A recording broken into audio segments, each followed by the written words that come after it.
mengenai dua sifat Allah yang selalu dihubungkan dengan Allah, yang sentiasa kita khayati dalam hidup kita siang dan malam, dalam ibadat yang khusus maupun di luar ibadat dan di mana-mana, iaitu sifat keagungannya atau sifat-sifat uluhiyahnya dan sifat-sifat kesempurnaannya atau sifat-sifat rububiyahnya. Saya telah terangkan bahawa konsep tauhid uluhiyah dan tauhid rububiyah itu memang ada dalam Quran, kerana Allah dihubungkan dengan dua kalimah, iaitu ilah. Misalnya Allah berfirman, innani anallah, sesungguhnya aku adalah Allah, la ilaha illa ana, tiada ilah kecuali aku.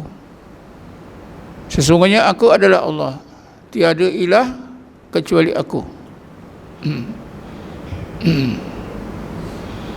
Jadi kalimat ilah ni disebut dalam Quran, setengah ulama kata ada 926 kali, setengah ulama kata sebanyak 805 kali.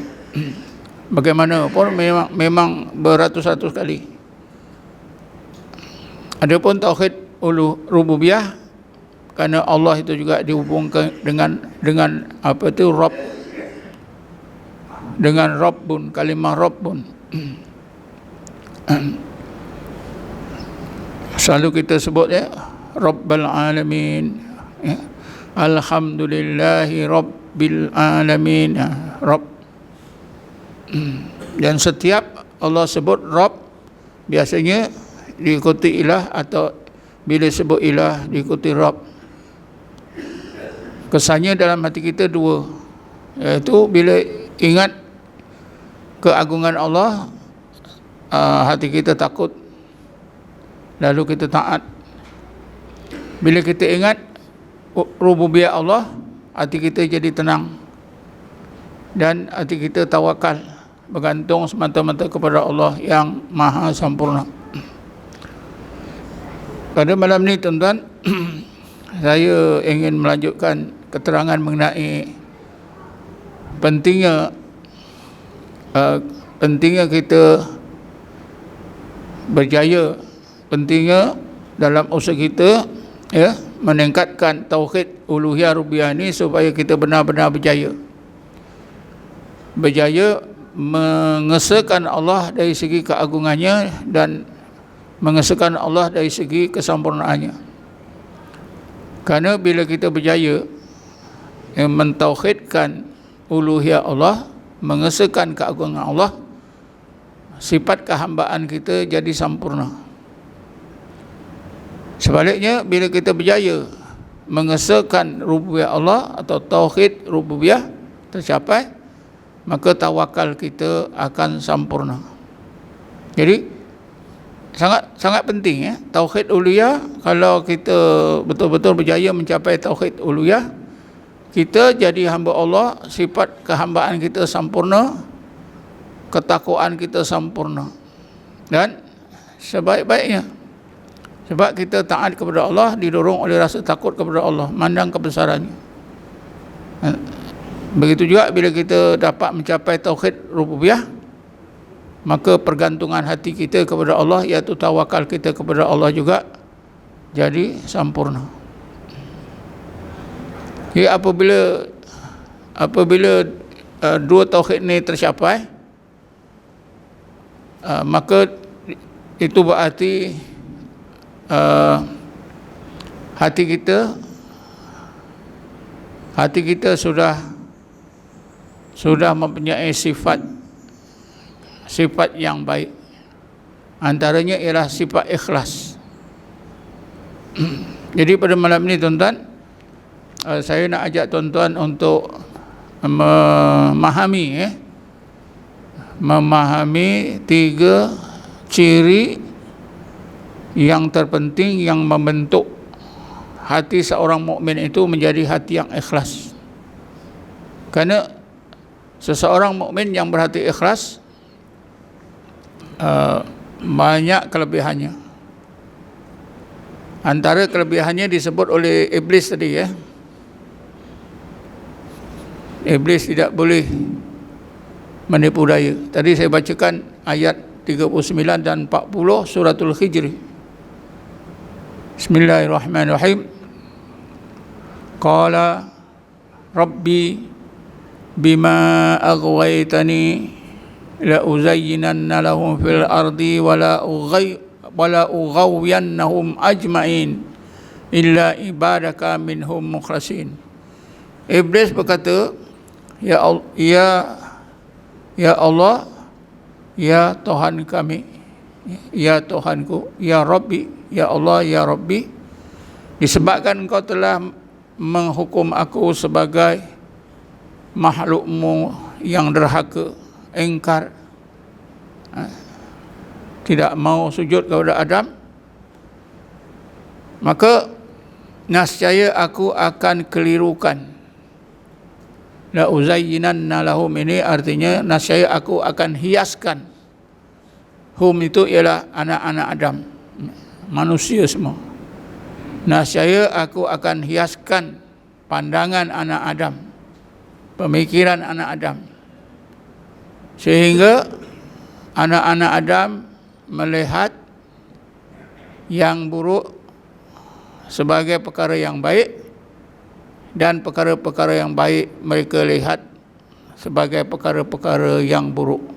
Ya, ini kalimah la uzayyinanna lahum, nascaya aku akan hiaskan. Tasyin itu artinya hias. Kan orang yang mukanya tak cantik, bila berhias jadi cantik, ya, sehingga tertipu. Tak cukup dengan alat-alat apa, alat-alat kecantikan, ada ilmu lagi, ya, ilmu seri muka. Gunakan apa, pertolongan jin, pertolongan syaitan, jadi berseri-seri, ya. Tapi itu kan syaitan yang mulakan, ya. Perhiasan ni mula syaitan. Macam mana benda buruk tu syaitan boleh buat sehingga kita nampak Allah cantiknya. Betul kan? Rasuah tu sangat buruk, tapi orang cakap Allah, ini bukan peluang apa, ini peluang yang terbaik, peluang keemasan. Itu syaitan dah. Padahal rasuah itu adalah buruk, judi, arak, dadah, macam mana orang isap dadah? Best. Syaitan boleh ubah fikiran manusia itu. Dapat dadah ni. Kalau tak dapat tu, dihias-hiaslah fikiran. Nampak-nampak, terbayang-bayang. Tak ada duit pun cari. Tak boleh cari, curi. Tak boleh curi, rompak. Tak boleh rompak, bunuh. Itu semua kerja syaitan.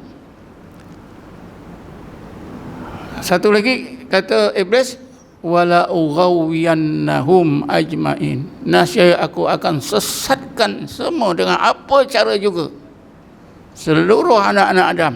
Ajma'in itu semua. Tapi iblis ni sebenarnya dia pandai, bukan dia bodoh, ya.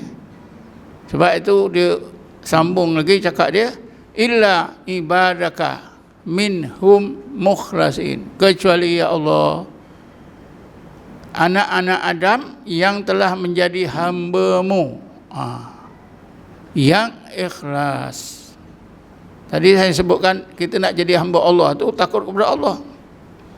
Rasa takut kepada Allah mendorong kita taat, sifat kehambaan kita sempurna. Inilah ciri apa, orang yang tak boleh ditipu oleh iblis, ya. Dan inilah ciri ikhlas. Mukhlasin, dah jadi hamba Allah, hati pula ikhlas, barulah iblis tak boleh nak tipu.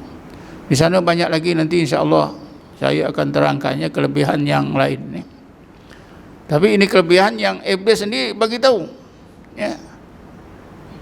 Maknanya orang yang betul-betul menjadi hamba Allah, memandang keagungan Allah, jadi hamba Allah, taat kepada Allah kerana takutkan Allah, kemudian hatinya ikhlas, iblis dah bagi tahu awal-awal, orang ini aku tak boleh tipu.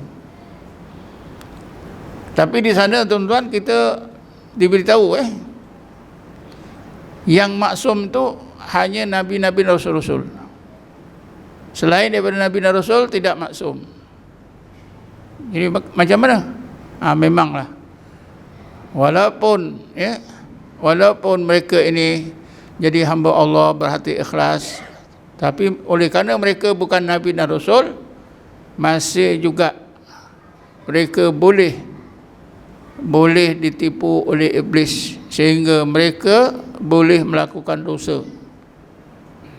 Tetapi Allah Subhanahu Wa Taala, kerana hati orang ni betul-betul takut kepada Allah dan ikhlas, maka Allah Subhanahu Wa Taala beri rahmat. Sekiranya mereka ni ditipu menjadi mangsa tipu daya syaitan, maka Allah Taala akan jaga. Walaupun bukan maksum, Allah Ta'ala akan rahmati. Macam mana cara rahmat? Orang tersebut akan sedar kesalahannya, dosa yang dilakukan, akan sedar. Akhirnya kembali kepada kebenaran Allah. Ini dinamakan mahfuzun. Nabi dan Rasul itu maksumun, maksum. Tapi mereka yang berhati ikhlas, mereka ni diistilahkan mahfuzun, dipelihara. Ada kemungkinan mereka melakukan kejahatan, tetapi bila mereka melakukan kejahatan, mereka sedar, lalu mereka kembali kepada kebenaran.